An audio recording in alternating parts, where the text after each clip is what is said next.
22nd of January. Joining us now is Acharya Dr. Lokesh Muniji, Jain seer, who's been involved in the Ram Janmabhoomi movement and also the founder of the Ahimsa Vishwa Bharati. Acharya ji, namaste. You are one of the special invitees. आप प्रत्यक्ष देखेंगे जब राम लला विराजमान होंगे. How are you looking forward to the 22nd of January? नहीं, ये तो जो कोटि कोटि राम भक्त हैं देश और दुनिया में फैले हुए, उन सब के लिए बहुत परम प्रसन्नता का दिन होगा, क्योंकि जिसके लिए सैकड़ों वर्षों से संघर्ष किया जा रहा था, हजारों लोगों ने अपना बलिदान दे दिया और जिसके साथ करोड़ों करोड़ों लोगों की आस्था जुड़ी हुई है, श्रद्धा जुड़ी हुई है, विश्वास जुड़ा हुआ है, और वो पल जब आ रहा है तो उसको याद करके ही रोमांचित हो जाते हैं, क्योंकि प्रभु श्री राम भारत की अस्मिता के प्रतीक हैं। और आज जब उनके बाल स्वरूप विग्रह का प्राण प्रतिष्ठा होने जा रही है, तो मैं बहुत ही आनंदित हूँ, प्रफुल्लित हूँ, प्रसन्नचित हूँ। आचार्य जी, एक बात बताएं कि 90 के दशक में क्या ये बात बन जाती, क्या राम मंदिर और रामलला विराजमान आज से दशकों पहले हो सकते थे? उस वक्त क्या हुआ था? बिल्कुल, राम मंदिर पहले ही बन जाता और सर्वसम्मति से बनता, शांतिपूर्ण ढंग से बनता। अगर बीच में राजनीति बखेड़ा नहीं हुआ होता, एक समय में तो मैं समाधान के बहुत निकट पहुंच चुका था। सन 92 के कालखंड की मैं आपसे बात कर रहा हूं, और 6 दिसंबर को ये जो घटना घटती है, उससे पहले का 1 महीना अत्यंत महत्वपूर्ण और संवेदनशील हो गया था। और उस दौरान तत्कालीन प्रधानमंत्री नरसिंह राव जी से मैंने 3 बैठकें की जी। और मैं चूंकि सबका विश्वास अर्जित किए हुए था और एक विश्वसनीयता के साथ एक ऐसा प्रयास था जिसमें सबको स्वीकार्यता होनी थी। लेकिन राजनीति एक ऐसा मसला है, प्रभु राम को जो भी मंजूर था, लेकिन अब तो अतीत को तो हम व्यतीत करें, लेकिन हमारे सामने जो 22 जनवरी है, मैं समझता हूं दुनिया भर में फैले हुए राम भक्तों के लिए ये बहुत ही प्रसन्नता का पल है। और मेरा सौभाग्य है कि मैं प्रतिष्ठा महोत्सव में मुझे आमंत्रित किया गया जी। और मैं उसमें भाग लेने के लिए 18 जनवरी को ही मैं तो बल्कि अयोध्या जी पहुंच रहा हूं। आचार्य जी, एक प्रश्न मेरे मन में है, आपसे पूछना चाहता हूं कि जैन धर्म का श्री राम से क्या संबंध है? देखिए, मैं बल्कि मुझे अच्छा लग रहा है, मैं CNN न्यूज 18 के माध्यम से दुनिया भर के लोगों को यह कहना चाहता हूं, प्रभु श्री राम का जैन धर्म में वही स्थान है जो जैन धर्म में आदि तीर्थंकर भगवान ऋषभ का, आदिनाथ का जो स्थान है जी। या मैं कहूं कि 24वें तीर्थंकर भगवान महावीर का जो स्थान है, जैन परंपरा में वही स्थान प्रभु श्री राम का है। जैन रामायण के अनुसार प्रभु श्री राम मोक्षगामी हुए हैं, उन्होंने मोक्ष को, उन्होंने निर्वाण को प्राप्त किया है, और इसलिए इन तीनों में कोई भेद नहीं है। जैन परंपरा में फिर से दोहराऊंगा, और इतना ही नहीं, मैं प्रसंगवश ये भी कहना चाहूंगा, जैन परंपरा में नमस्कार महामंत्र जी सबसे बड़ा मंत्र माना गया। प्रातःकाल हर जैन अनुयायी उसका स्मरण करता है। उसी तरह से हमारे प्राचीन जैन श्रावक श्राविकाएं जो है 16 मां सतियों का भी स्मरण करती है। और आपको बताना चाहूंगा, उन 16 मां सतियों में एक मां सती सीता जी हैं, तो एक मां सती अंजना जी हैं, पवन पुत्र, अंजना सुत पवन पुत्र हनुमान जी जिनके पुत्र हैं। तो ये हमारे यहाँ पर श्रवण परंपरा, ये सारी परंपराएं, सनातन परंपरा, ये आपस में जुड़ा हुआ रहा है। महापुरुष किसी एक जाति, धर्म या संप्रदाय के नहीं होते हैं। जैसे नदियों का पानी, वृक्ष के फल, सूर्य की रोशनी, चंद्रमा की शीतलता सबके लिए है, उसी तरह से महापुरुष तो सभी के होते हैं। ये अलग बात है कि हम लोगों ने उनको बांट लिया अलग अलग ढंग से।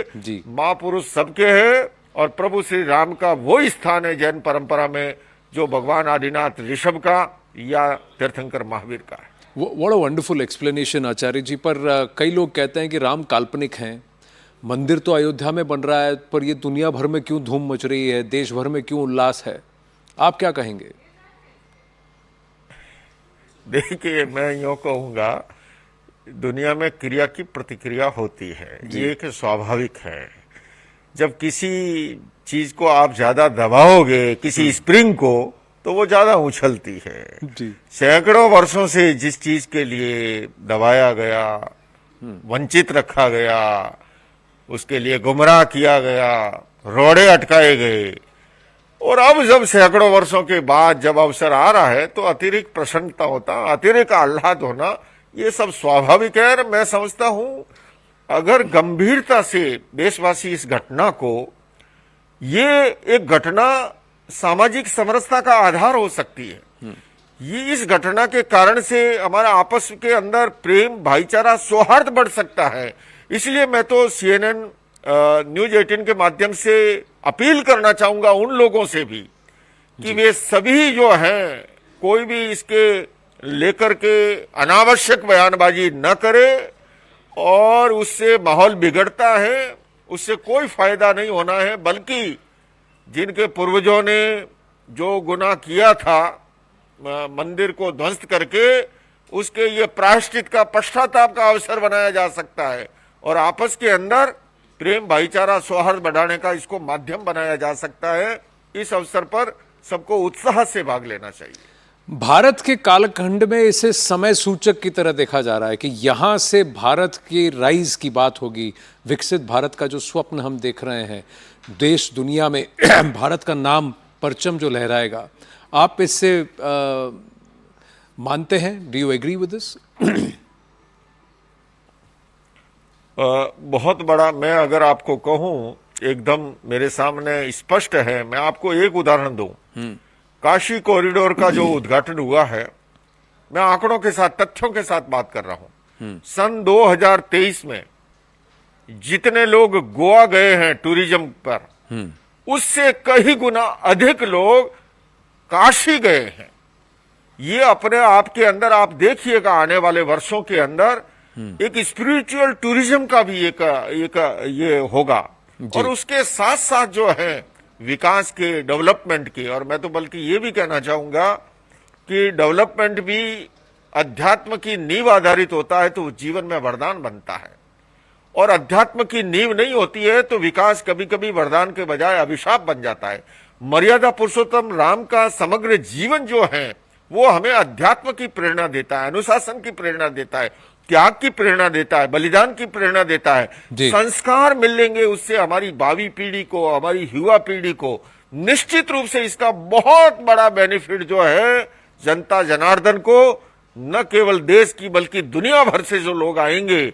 भारत की एक मौलिक विशेषता रही है कि यहां से चरित्र का जो संदेश, वसुदेव कुटुंबकम का, सर्वे भवन्तु सुखिनः सर्वे सन्तु निरामय का, ये सारा संदेश अयोध्या जी से प्रसारित होगा। जी, आपने काशी की बात की आचार्य जी, तो अब देखिए ज्ञानवापी का मसला, कृष्ण जन्मभूमि का मसला, again it's in the courts.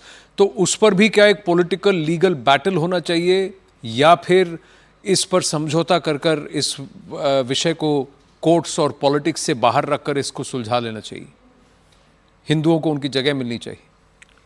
तो मैं समझता हूं, हिंदुओं का जो सेंटिमेंट, जितना मैं समझ पाया हूं, भाप पाया हूं, या निकटता से मैंने जो महसूस किया है, कम से कम काशी और मथुरा जी, इस मामले में सनातन हिंदू परंपरा कदापि जो है वो अपने जो अधिकार हैं या उनकी जो आस्था है, श्रद्धा है, विश्वास है, उसके साथ कोई समझौता करना नहीं चाहेगा। और बाकी ये देश के नेतृत्वकर्ताओं का, देश के अग्रगण्य चिंतकों का ये कर्तव्य है कि वो उसके लिए एक माहौल बनाए, वातावरण बनाए। क्योंकि देखिए, समाज में शांति, सद्भावना जरूरी है। हमारे माननीय प्रधानमंत्री विकास की बहुत चर्चा करते हैं। मैं प्रसंगवश ये भी कहना चाहूंगा कि विकास के लिए भी अनिवार्य शर्त है, समाज में जब शांति और सौहार्द होता है तभी इन्वेस्टर आता है। अगर समाज में शांति सौहार्द का माहौल नहीं होगा तो बाहर से इन्वेस्टर भी नहीं आएगा। तो शांति सौहार्द भी जरूरी है, और उसके लिए मैंने जैसा आपके सामने बात रखी, इन 3 स्थानों के प्रति एक अलग सेंटिमेंट है सनातन हिंदू परंपरा का। जी, आपने देशवासियों का। प्रधानमंत्री जी की बात की तो विपक्ष के कुछ लोगों का कहना है कि ये आस्था का विषय है, साधु संतों को वहां होना चाहिए। प्रधानमंत्री वहां क्या कर रहे हैं, आप क्या कहेंगे? देखिए प्रधानमंत्री जो है वो पूरे देश के प्रधानमंत्री है, वो किसी पार्टी के नहीं है। प्रधानमंत्री को इस रूप से देखना ये ठीक नहीं है। आप याद कीजिए जिस समय सोमनाथ का हुआ था, उस प्रसंग को उस समय याद कर लीजिए। तो ये कहना ठीक नहीं है। मैं कहता हूं प्रधानमंत्री क्यों ना जाए, वो देश के प्रधानमंत्री है, देश का नेतृत्व करते हैं। और ऐसे अवसर पर उनकी भी अपनी भावनाएं हैं, वो देश के प्रधानमंत्री भी है और साथ साथ में वो देश के नागरिक भी हैं और वो भी, उनकी भी अपनी आस्था है उसके प्रति। तो ऐसे के अंदर व्यक्तिगत तौर पर भी और देश के प्रधानमंत्री के रूप में अवश्य राजनीति तो देखिए इस मसले पर शुरू से जुड़ी रही है जी। मैं किसी एक पार्टी विशेष की बात नहीं कर रहा हूं। अगर ये राजनीति नहीं होती तो उसी समय, जिस समय मैं प्रयास कर रहा था 92 के कालखंड के अंदर, सर्वसम्मति से शांतिपूर्ण ढंग से इसका निर्माण हो गया होता।